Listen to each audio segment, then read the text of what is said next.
आप देख रहे हैं सिटी इंडिया न्यूज चैनल हक की आवाज। अस्सलामुअलैकुम नाजरीन, मैं Mohammed Afzal city India news में आपका इस्तकबाल करता हूँ। आइए डालते हैं आज की इस अहम खबर पर एक नज़र। पोक्सो मुकदमा दर्ज होने पर बरहम शख्स का कत्लेआम, बीवी और 2 बच्चों समेत 6 अफराद को मौत के घाट उतार दिया। तेलंगाना के रंगारेड्डी ज़िले के शाहबाद मंडल में एक दिल दहला देने वाला कत्लेआम पेश आया, जहां एक शख्स ने पोक्सो मुकदमा दर्ज होने की रंजिश में अपनी बीवी, 2 कमसिन बच्चों और नाबालिग लड़की समेत मजमूई तौर पर 6 अफराद को बेदर्दी से कत्ल कर दिया।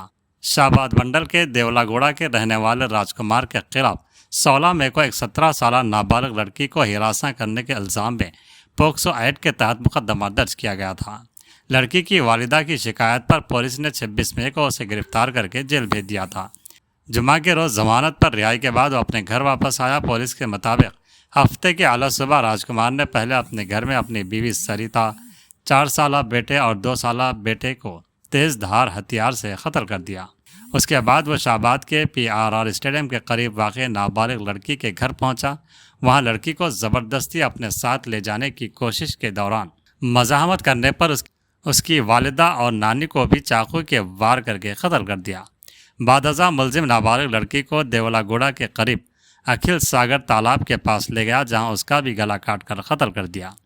वारदात के बाद मुलजिम ने अपने वालिद को फ़ोन करके बताया कि वह तमाम अफराद को कत्ल कर चुका है और वहां से फ़रार हो गया। इत्तला मिलते ही वालिद ने पुलिस को आगाह किया, जिसके बाद पुलिस फौरी तौर पर मुख्तलिफ मकामात पर पहुंची, जाए वक़ूफ़ का मुआयना किया और कत्ल में इस्तेमाल होने वाला चाकू जब्त कर लिया। पुलिस ने मुकदमा दर्ज करके मफरूर मुलजिम की गिरफ्तारी के लिए खुसूसी टीमें तश्कील दे दी हैं और मुख्तलिफ इलाकों में सर्च ऑपरेशन जारी है। इस होलनाक वाक़े के बाद इलाके में खौफ व हिरास की फिजा फैल गई है। रात्रि शाहबाद मंडल लोकल शाहबाद रूट मरियु ఇక్కడ నుంచి 6 కిలోమీటర్స్ దేవలాగూడ నాగర్కుంట విలేజ్ లో ఈ 2 ప్లేసెస్ లో ముగ్గురు హత్య జరిగింది. ఈ ముద్దాయి పేరు Parvathi Raj Kumar, 35 year old, farmer by application. ఇంతకు ముందు అతని పైన 16th మే రోజు ఒక పోక్సో కేసు బుక్ అయింది. అప్పుడు ఒక అమ్మాయికి, మైనర్ గర్ల్ కి చాలా హరాస్ చేశారు, స్టాకింగ్ చేశారు. దాని గురించి సెక్షన్ 11 అండ్ సెక్షన్ 12 కింద ప్లస్ సెక్షన్ 78 సెక్షన్ 78 BNS లో కేసు బుక్ అయింది. ఆ కేసులో అతనికి బెయిల్ దొరికింది. ఇప్పుడు 2 నెలల నుంచి ఈ మనిషి వాళ్ళకి నేటివ్ విలేజ్ దేవులాగూడ హ్యామ్లెట్ నాగర్కుంట విలేజ్ లో ఉన్నారు. అక్కడ అతనికి భార్య మరియు 2 పిల్లలు, కొడుకు, అక్కడ ఫ్యామిలీ కలిపి అక్కడ ఉన్నారు.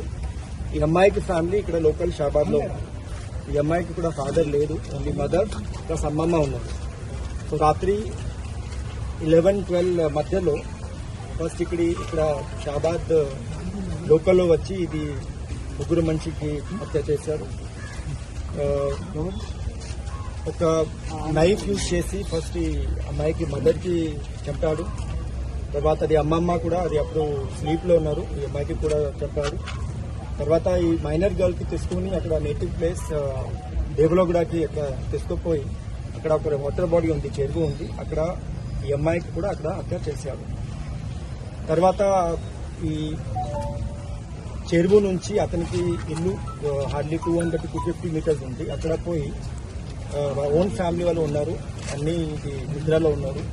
భార్య ప్లస్ ఇది 2 పిల్లలు, 1.5 year and 4 year 2 కొడుకు, వాళ్ళకి కూడా హత్య చేశారు. తర్వాత అరౌండ్ 11:57 రాత్రికి వాళ్ళకి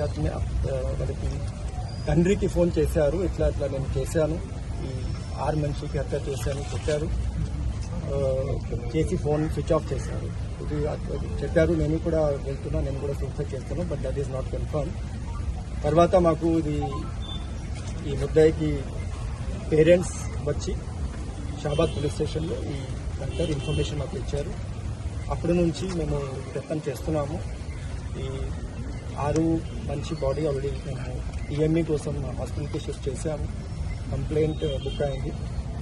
అండ్ ఇది అక్యూజ్డ్ పర్సన్, ఇది ముద్దాయి, ఇది ఇప్పుడు అబ్స్కాండింగ్లో ఉన్నారు. మా తరఫు నుంచి ఇది ఖచ్చితంగా ప్రయత్నం చేస్తున్నాము. We will soon get him and we will locate him and will protect.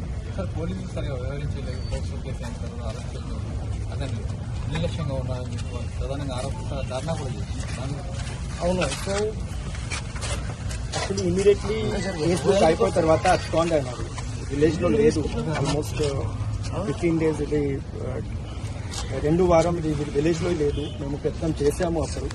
తర్వాత అతను యాంటిసిపేటరీ బెయిల్కి ఫైల్ చేశారు. ఇది ఇంకా సెక్షన్ 11-12లో ఇది 7 years లోపల ఈ పనిష్మెంట్ ఉంది. సో దాని కారణం కోర్టు కూడా they are given anticipatory bail with personal bond release చేస్తారు. అదే 7 years పైన ఉంటే ఖచ్చితంగా definitely court will accept the remand. Family వస్తే నెగ్లెక్ట్గా మాట్లాడారు, అంతేకాకుండా మీరు చూసుకుంటాం. దాని గురించి వీఆర్ వెరిఫైయింగ్. దాని గురించి neglect is there, we will take action from our side. Examine చేస్తున్నాము. అది పాత ఫైల్ కూడా చూసాను. Investigation is almost complete in that. But ఈ ఫ్యామిలీ వాళ్ళు definitely they are alleging. Police పైన కూడా కొన్ని కంప్లైంట్స్ రేజ్ చేస్తున్నారు. We are examining that matter. Anticipatory వచ్చిన తర్వాత పోలీస్ స్టేషన్కి వచ్చారు సార్.